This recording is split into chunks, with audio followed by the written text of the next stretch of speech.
Formula E is racing with reason, connecting the world of competitive street racing, tech and sustainability. But what does a racing championship have to do with sustainability, and what role do the racing teams play? To dig a little deeper, we caught up with Formula E CEO Jamie Reigle and Jen Babington, Operations Director of Envision Virgin Racing, to chat about the positive impact motorsport can have and how teams are playing their part. Why is it important that championships like Formula E, as a global sport and the partners involved, keep raising awareness of those global issues? Well, Formula E is a motorsport, of course, but we're a motorsport that is a little bit different than others, right? We were founded with this purpose of driving awareness around climate change, right? So it's the intersection of the racing, if you will, and the reason. This is a sport that is grown up as a result of seeing that there is, an opportunity for incredible racing and really exciting. And this isn't like one guy wins every time and you just watch him do the parade lap around. This is proper wheel-to-wheel racing and doing so in a way that is having the least impact on the planet as possible. Well, the FIA has been long committed to environmental assessment, environmental improvement for all of its championships, and they set up a set of criteria and a set of standards that they ask the championships to look at and to try to adhere to. I think it's really brave. They've kind of said, I know this is a really, it could be seen as a dirty sport. We all fly around the world to races, but we've got to do something about that and help and make a difference. And so for us, it was very important, given the fact that the environmental angle is, very much in the founding principles of Formula E, to be at the leading edge. And the 3-star accreditation is their highest standard. We engaged with the FIA as part of their Sustainability Accreditation process, and they came in and they've worked with us over the course of the last 12 months or so to investigate what is it that we do as a team, what impact are we having on the planet, not just around our carbon usage, but around noise impact, around our social engagement, around kind of a whole wide breadth of things. And then at the end of it came out with our 3-star accreditation, the third teams that we podiumed, which I was pleased about. It's inspired me because obviously, with a small team like Formula E teams are, with everyone doing multiple jobs, the kind of stuff we all end up doing, I really appreciated having that bank of experts as part of the FIA. For people that don't know, I think it's important to say that being one of 3 teams to do that's not just within Formula E, that's one of 3 teams in motorsport, so it's a huge deal. And I want to congratulate Envision Virgin Racing Team for achieving the 3-star status of the FIA Environmental Accreditation Program, the greenest teams in the greenest grid, which is Formula E. It has been certified as carbon neutral and become the first motorsport team to sign the United Nations Sport for Climate Action Framework. So then you go, okay, why are we doing it? So we don't have and we're not a manufacturer, we don't have cars to sell. So we're going around the track really, really fast. Cool, we're getting loads of exposure. It's really interesting. What are we doing with that? Because it feels like a wasted opportunity for us as a team.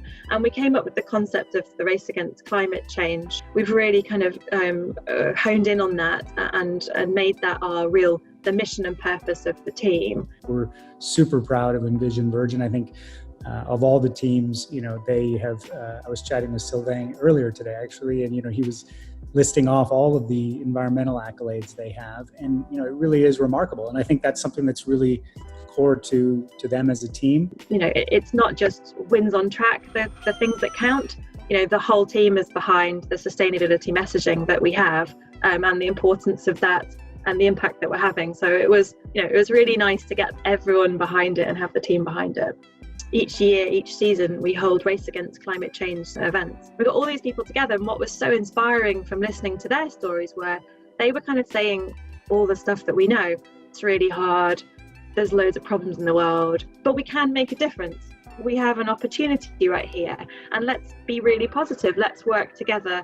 Let's lobby government. Let's transition to EVs. This is a really simple thing. Let's eat less red meat. All the stuff that we all know, not just listening to business leaders and leading climate scientists talk about the problems, but listening to the people whose planet, they're going to inherit the problems that we're creating, and listening to them wanting to help us to make a change. The beauty of sport is it's about competition. The teams compete on the track, of course, and they want to be crowned Formula E world champion. But equally, pushing each other in the commercial areas, environmental areas, that's a great thing, right? I mean, that's what competition's all about, and we all get better as a consequence.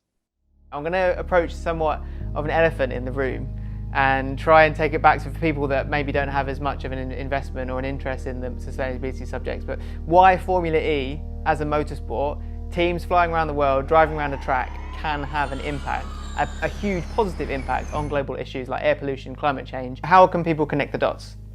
So we're using the excitement of motorsport and the thrill, everything that people love about watching racing, to tell stories around climate change and around the importance of a shift to electric mobility. So, that's why we exist, and we're not shy to lean into that. And, we think that that's something that's core to our DNA. And frankly, what you're seeing is other sports, not just motorsports, other sports are more conscious of environmental issues and are making that push. So we see ourselves as a leader in that regard.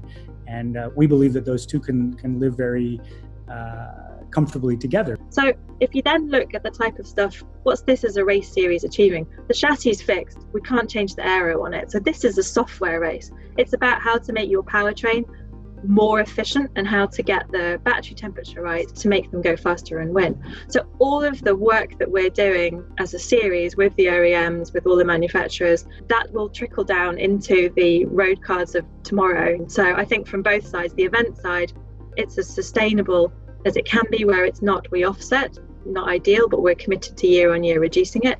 And then the tech that we're producing within the cars will have a direct impact on the cars that you and me are going to be driving in 3, 4, 5 years time, all of which make them more efficient, therefore using less of the planet's natural resources.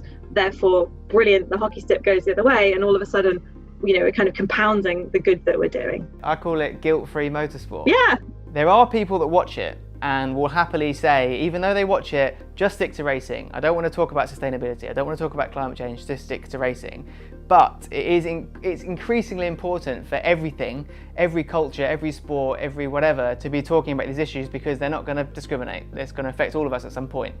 So why is it important that a motorsport, something historically that doesn't have a connection with sustainability, really, should be talking about these topics in the way that Formula E are? So I think you hit the nail on the head in your question, right? This isn't something that's discriminating between any of us. It's not going to pick on you. Climate change is out there. If you could see it, if climate change had a colour to it in the atmosphere, we'd all be a lot more scared than we currently are now. We're all living on this planet. We're all participating as part of the planet. So you choose, but I'm choosing to do something that's positive for it. But if you just want to watch it because you want to watch motorsport, crack on, good for you. But actually, by doing that, you will be choosing to watch a motorsport that is having a positive impact on the planet, that is creating and growing that tribe of people who start to engage with sustainability messaging. And so just by tuning in, you're doing a good thing for the planet. This is something that sport has the power to inspire, right? Sport has the power to tell great stories, to elicit human emotion. That's why we all love sport. And therefore, sport also has the ability to tell stories that go beyond the product itself, right? And that's or the game itself. And to me, that's our opportunity. And we have a long way to go on that. What does it look like in the future? How much more as a team and as Formula E as a championship do you think they can do to play a part in the issues facing the world? I think there's still plenty of stuff to do. This isn't like we're not, patting ourselves on the back and congratulating ourselves at having done a brilliant job. Let's all retire now and just watch the racing. Hell no.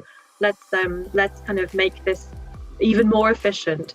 Let's have a think about how we can speed up that transition from the tech that we've got in the car to the tech that's on the roads today, because that's going to make us a better place. We want to win on track, but in the race against climate change, we want to be working together with everybody and collaborating as far as we can. I think a lot of the debate within motorsport, for example, centered around the impact of the emissions of the race cars themselves. But then you get into, what is the source energy for the battery?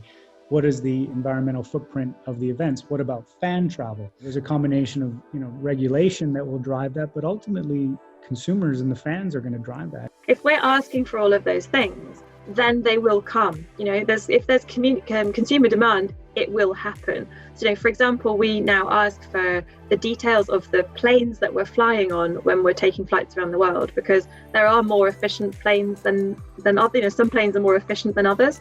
And I can't do anything with that data right now other than track it. But if I'm asking that question, that will nudge those airlines into thinking, oh, hang on, my consumers are now interested in flying on an efficient aircraft. Okay, let's get more efficient aircrafts because that's what they want. We have the power, which is another thing that's so exciting. Like, it's in our control as consumers, although I hate saying that word, but as people that consume things, it's in our control. And it's the same with what we watch and what we, how we apply our fandom to things like Formula E. Like, yeah, it doesn't have to be doom and gloom. It can be super exciting. So let's get everyone's heads all together, working together and challenging on these things, and that's when we'll have the maximum impact. So yeah, it could, who knows what it could end up being next, but that's the exciting thing.